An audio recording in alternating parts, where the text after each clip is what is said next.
Çocuklar, Şarmalaşqan yaxşıdır, stabildir, narahat olma. Neyinirsiniz? Durub gəzmişik, geçen. Yemeğinizi yemişsiniz. Ayağınızda çoraplar çıxıb.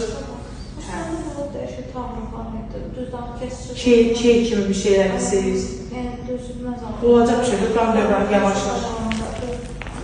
Çorap çox qalanda adam yəni, sıxıq dağ kimi yanadır, o verə bilərsən, yavaş-yavaş keçəcək, qanınız zamandan sonra düzələcək. Bol-bol durun gəzin, köpümüz yoxdur. Köp var, deyirəm, köpəliyinə dərman veriblər, yəni sizə. İstəyirsiniz? Hə.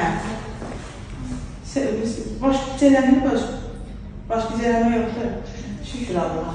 Geçen gəzirik. Südümüz sabah akşamdan gələcək sizə. Demək, əsasən ikinci süddən sonra da süd eymeye başlayır, onda daha çox bol südü. Ancaq indi olan maye, ağ gələn maye, o xeyirli bir şey.